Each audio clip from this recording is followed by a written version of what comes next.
எப்போ ரிஜிஸ்டர் பண்ண முடியும், எப்போ பொசஷன் பண்ண முடியும் அப்படின்றத பெரிய பெரிய பில்டர்கிட்ட இருந்தாலும் சரி, இல்லை பெரிய பெரிய ஒரு ரியல் எஸ்டேட் ப்ராப்பர்ட்டி டெவலப்பர்கிட்டையும் சரி, எல்லாருமே வந்து பார்த்தீங்கன்னா கேட்கறதில்ல. அதை நீங்கள் கேளுங்க.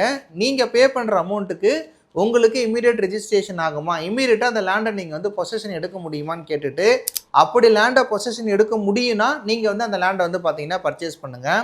ஸோ இந்த லேண்ட் பர்ச்சேஸ், அப்பார்ட்மெண்ட் பர்ச்சேஸ் வரைக்கும் பார்த்தீங்கன்னா நிறைய போனால் வராது, பொழுது போனால் கிடைக்காதுன்னு நிறைய வந்து சீட்டிங் நடந்துகிட்டு இருக்கு. இதில் வந்து இவங்க வாங்கிட்டாங்க, அவங்க வாங்கிட்டாங்கன்னு மைக்கில் அனௌன்ஸ் பண்ணி நம்மள ஒரு பேனிக் சுச்சுவேஷனுக்கு கொண்டு வந்துட்டு, அதுக்கப்புறம் நம்மளை வாங்க வைக்கிற எல்லா வேலைகளும் நடக்குது. நீங்கள் எதையுமே சும்மா வேடிக்கை பார்க்க போயிருப்பீங்க, எதையுமே வெரிஃபை பண்ணாமல் அங்கே இருக்கிற பேனிக் சுச்சுவேஷன்லாம் வாங்கிட்டு வந்திருப்பீங்க.